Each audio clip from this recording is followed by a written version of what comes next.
Okay, students, good morning to all. Unit number 4, database and UI for IoT. Okay, તો first છે introduction to database. તો database શું છે? તો database તમને સિમ્પલ લેંગ્વેજમાં કહો તો ડેટાબેઝ એટલે કે ડેટાનો સંગ્રહ કરવો. ઓકે, ડેટાનો સંગ્રહ કરવો. જોઈએ ડેફિનેશન.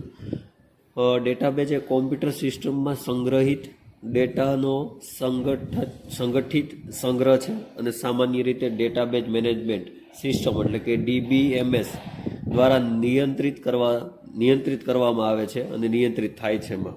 ઓકે, સામાન્ય ડેટાબેઝમાંના ડેટા કોષ્ટકોમાં મોડેલ કરવામાં આવે છે, ક્વેરી અને પ્રોસેસિંગ કાર્યક્ષમ બનાવે છે. ઓકે, સ્ટ્રક્ચર ક્વેરી લેંગ્વેજ એટલે કે SQLનો ઉપયોગ સામાન્ય રીતે ડેટા ક્વેરી અને લેખન માટે થાય છે. ઓકે, તમને GTUમાં એવો ક્વેશ્ચન પૂછાય કે એક્સપ્લેન ડેટાબેઝ, તો તમારે આ બધું સમજાવવાનું થાય એની ડેફિનેશન સાથે. બરાબર. હવે તમે જુઓ કે આ ડેટાબેઝ છે આપણા જીવનમાં આવશ્યક ભાગ છે. બરાબર. ઘણી બધી આપણે પ્રવૃત્તિઓમાં આનો દિન પ્રતિદિન આનો ઉપયોગ આપણે કરતા હોઈએ છીએ. ઓકે, તો ઉદાહરણ તરીકે બેંકમાં, રેલવે સ્ટેશનમાં, શાળાઓમાં, કરિયાણાની દુકાન હોય વગેરે જગ્યાએ આપણે ડેટા, જ્યાં પણ આપણે ડેટા સંગ્રહ કરતા હોઈએ છીએ, બરાબર, ત્યાં આનો ઉપયોગ થાય છે.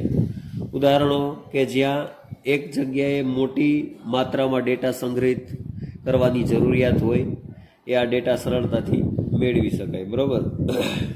ઓકે, તો આપણે વાત કરીએ એમ ડેટાબેઝ એ સંગઠિત ડેટાનો સંગ્રહ છે, જેને આપણે સ્ટ્રક્ચર ડેટા પણ કહેવાય. બરાબર. આનું બીજું નામ, ડેટાબેઝનું બીજું નામ શું છે? તો કે સ્ટ્રક્ચર્ડ ડેટા. ઓકે, તે કોમ્પ્યુટર સિસ્ટમમાં એક્સેસ અને સ્ટોર કરી શકાય છે. ઓકે, જે આપણે સંગ્રહિત કરીએ છીએ ડેટા એ એક્સેસ પણ કરી શકાય છે અને સ્ટોર પણ કરી શકાય છે. બરાબર. સ્ટોર કરીએ તો સંગ્રહિત થાય. ઓકે, તે ડેટાબેઝ મેનેજમેન્ટ સિસ્ટમ એટલે કે DBMS બરાબર દ્વારા મેનેજ કરી શકાય છે. બરાબર. જે ડેટા મેનેજ કરવા માટે ઉપયોગી લેવાતા સોફ્ટવેર છે. ડેટાબેઝ માળખાગત સ્વરૂપે સંબંધિત ડેટાબેઝનો સંદર્ભ આપે છે. બરાબર. જ્યારે આપણને શોર્ટ નોટ પૂછાય ડેટાબેઝની ત્યારે તમારે આટલું લખવાનું થશે. ઓકે, હવે ક્વેશ્ચન એવો પૂછાય કે need of database for IoT. Okay, તો કે IoTમાં ડેટાબેઝની જરૂરિયાત ક્યાં? બરાબર. આવો ક્વેશ્ચન તમને 4 માર્ક અથવા તો 7 માર્કનો ક્વેશ્ચન પૂછાય તો તમારે આજે જે પણ કયા ટોપિક તમને કહો કેટલા પોઈન્ટ લખવાના એ તમારે બધું સાથે લખવાનું થાય. બરાબર. 4 માર્કનો લગભગ આ ક્વેશ્ચન હોય કે need of database for IoT. તો જો તમામ IoT એપ્લિકેશન ડેટાબેઝની જરૂરી હોતી નથી. બરાબર.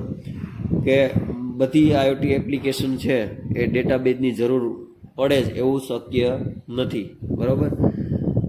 ઉદાહરણ તરીકે જો એક નાનો રોબોટ આપણે બનાવી રહ્યા છીએ, બરાબર, તો માઇક્રો કંટ્રોલર દ્વારા નિયંત્રિત થાય અને આપણે માઇક્રો કંટ્રોલર દ્વારા આપણે એને કંટ્રોલ કરી શકીએ, નિયંત્રિત કરી શકીએ. બરાબર. જેવા IoT પ્રોટોકોલ દ્વારા તમારી જોયસ્ટિક સાથે વાતચીત એટલે કે કોમ્યુનિકેશન કરશે. તો ડેટાબેઝ હોવું જરૂરી નથી, સ્વાભાવિક છે. બરાબર. પરંતુ તેમાં કદાચ ડેટા એકત્રિત કરવા અને તેનું વિશ્લેષણ કરવામાં આવે તો આંતરદૃષ્ટિ જનરેટ કરવા, મશીન લર્નિંગ અનુમાનો બનાવવા અથવા અન્ય કંઈ પણ કરવામાં માંગો છો જરૂર હોઈ શકે. તેથી આવા કિસ્સામાં ડેટાબેઝ તમને ડેટા ગોઠવવા અને રાખવાની મંજૂરી આપશે. બરાબર, જો જરૂરિયાત હોય તો. બરાબર. આગળ જોઈએ.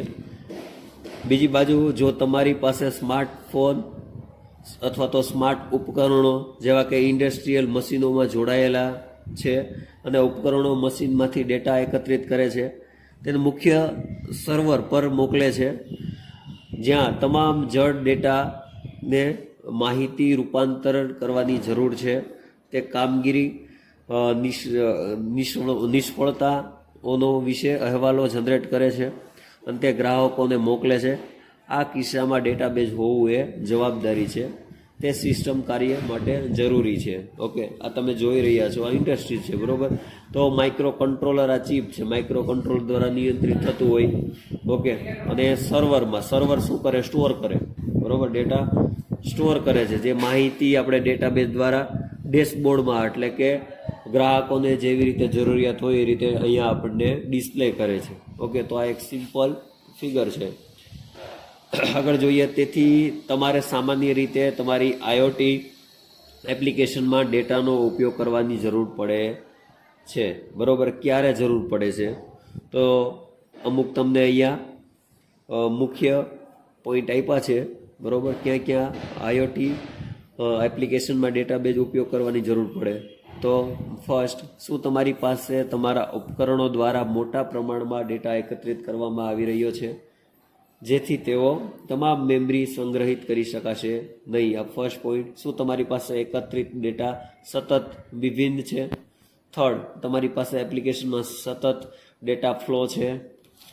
ઓકે, પછી ફોર્થ જોઈએ, શું તમે બિગ ડેટા જેવા ડેટા વિશ્લેષણના આધારે આંતરદ્રષ્ટિ જનરેટ કરવા માંગો છો? ફિફ્થ, તમારી પાસે એપ્લિકેશનમાં બિઝનેસ નિયમ મશીન લર્નિંગ છે.